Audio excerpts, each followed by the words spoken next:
My name is Daniel and bienvenidos. Welcome to my table. Today I'm doing a preview video of this game. This is Mayan Curse for our family plays game. Mayan Curse is a competitive game for 1 to 6 players and it plays for about 30 to 60 minutes. This video and game are sponsored by Crazy Like a Box Game. Obviously, it is a game coming to a crowdfunding platform, which is Kickstarter on October 24th. Now, Starla is gonna give you an overview of the game, and I will see you back at the table. So, let's do this.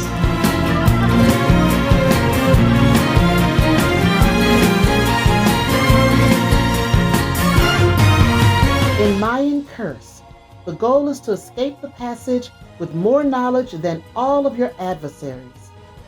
You gain knowledge by discovering helpful Mayan monuments called Stelae along the way, and you may even take the risk of being trapped in the passage forever by trying to reach the top of the temple to discover the lost ancient city. But first, you must cross a series of stone slabs which are covered by multiple square tiles, each showing a Mayan symbol. There are specific paths that must be followed to reach the temple.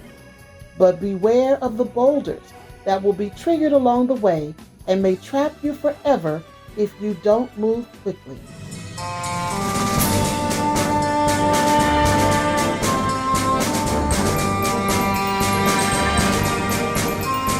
Gracias, Starla, for that overview. Now, let's talk about the game itself. Amigos, the word is out. A secret temple has been discovered in the jungles of El Salvador. And archaeologists have stumbled upon the existence of an unknown city. Here in Mayan Curse, you as the player, you take the role of a fearless explorer. You are thirsty, I want to say thirsty, you're thirsty for knowledge and you want it all for yourself. So, the goal is super simple. Just hear me out. Venture down the temple. Delve deeper and deeper to find that precious city and make it out of the depths alive. Is it worth sacrificing yourself for that treasure?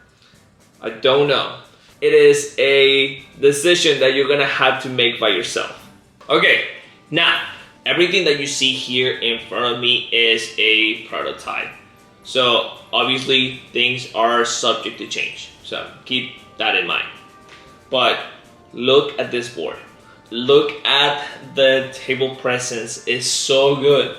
That is one of the things that I love about board games is how awesome and cool they look on the table.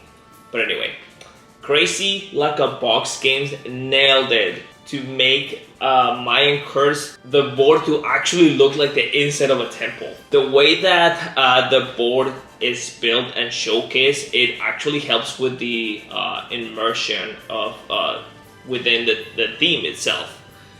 This right here, this is called the secret passage, and everything it connects with different boards. They connect like puzzle pieces, and it's super easy to just put it back in the box. The entrance of the temple is depicted on this side of the board, and on completely on the opposite side is the temple itself. Now, as part of your journey, as you venture inside this temple, you are gonna be collecting what's called Stelae, or monument tokens. And these guys are the ones that hold hidden knowledge, hence victory points underneath. We also have these wooden screen meeple, printed meeple tokens that are going to be represent you on the board. And we also have these guys over here, which are camera tokens. They are super valuable in the game. And then we have these guys. These guys right here are heavy, chunky dice that represent boulders in the game. And I'm gonna show you how they work in a little bit, but I just love how big and scary they look on the table. So again, everything that you see here in front of me is a prototype. Some of these components are upgrades that Crazy Like a Box Games hopes to be able to put into the game as part of the, you know, stretch goals and all of that. So keep an eye on the campaign for that.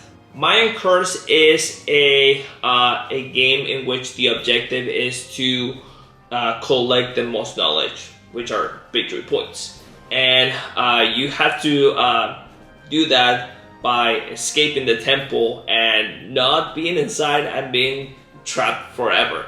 It doesn't have a set number of rounds, but the game will end when all the players have made it out alive, hopefully safely, or the boulders cover the 3 entrances spaces and it won't let anybody out.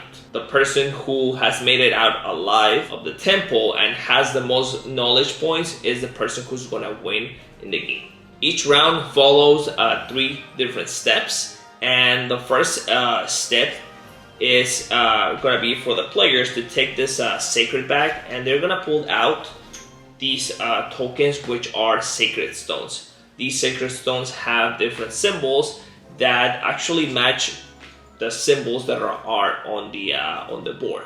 For the second step of the round, players are gonna take turns in player order, and they're gonna follow another set of steps, which are just super simple.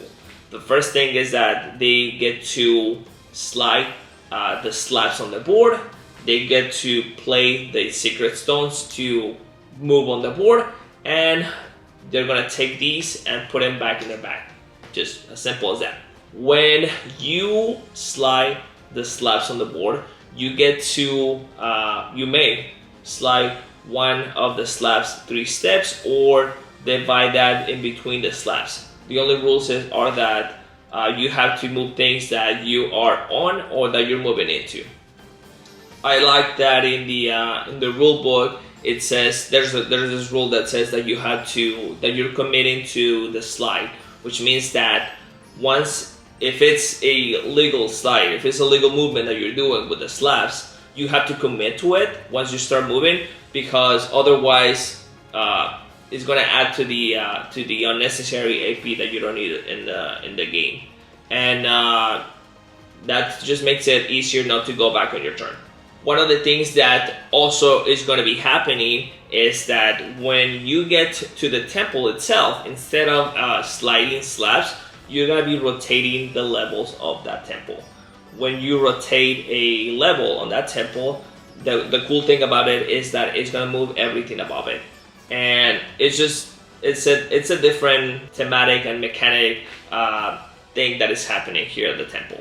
When you move across the board, you're gonna be collecting the monument stones once you just walk past through them, and these guys have the victory points underneath, which are you gonna keep hidden and show them until the end of the game. In regards to movement, you're gonna be using your sacred stones.